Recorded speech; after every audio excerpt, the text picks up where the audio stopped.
Yesterday, the European currency extended losses against the US dollar.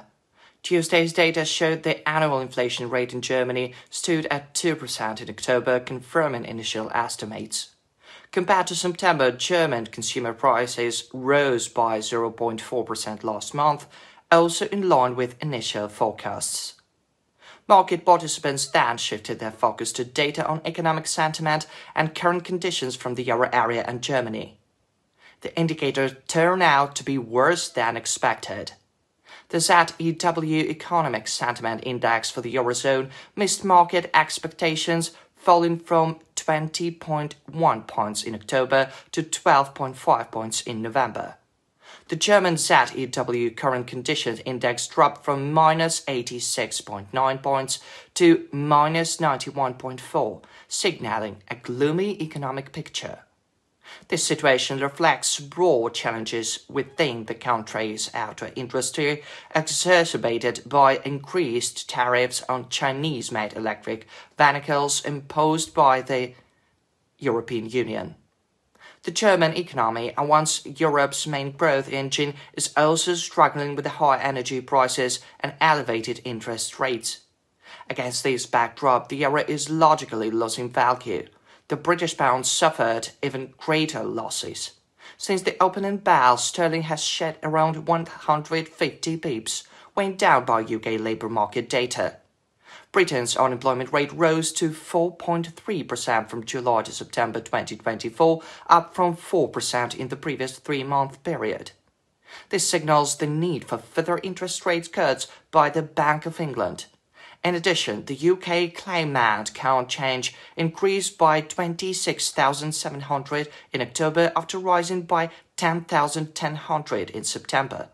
Although the reading was slightly below the market consensus, the pound's reaction to such a large increase in the number of claimants was to fall sharply. Later in the day, the risky assets remained under pressure amid high demand for the US dollar, driven by uncertainty over Donald Trump's policies. Now, let's take a look at today's macroeconomic calendar. It is devoid of any major news releases from the euro area and Britain. All eyes will be on US statistics, including the October inflation report.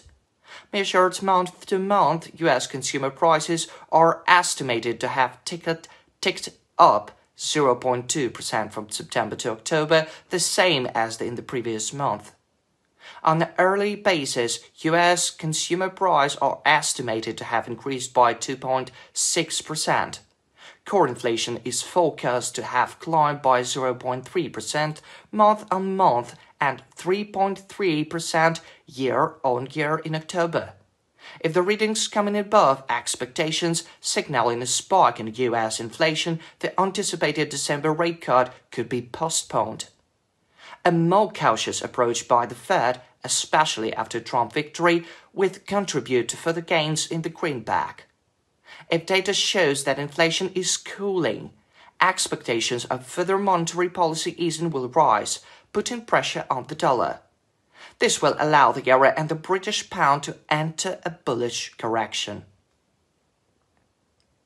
From a technical perspective, the 1-hour EUR/USD chart shows that a false breakout at 1.0598 will generate a buy signal, driving the euro to 1.0631.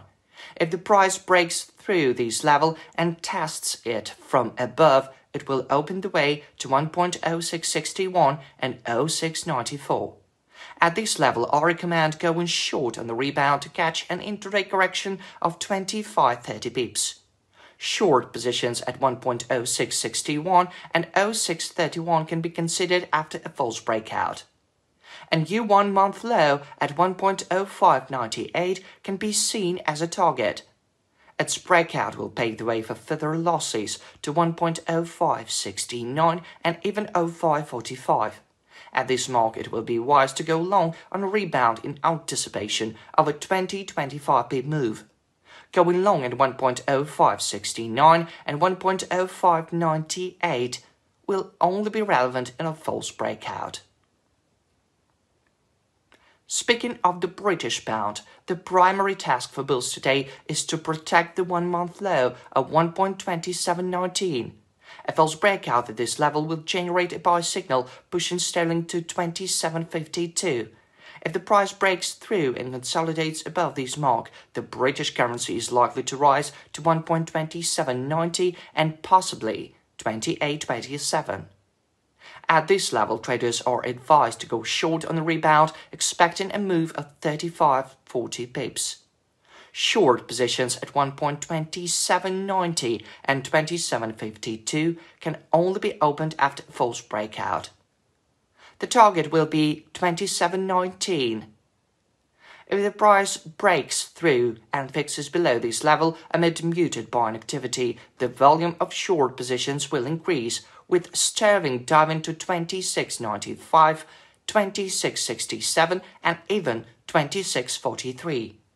At the marks of 26.67 and 26.43, I recommend going long on a rebound, counting on an intraday correction of 25-30 pips. Going long at 26.95 and 27.19 will only be relevant following a false breakout. Good luck to all.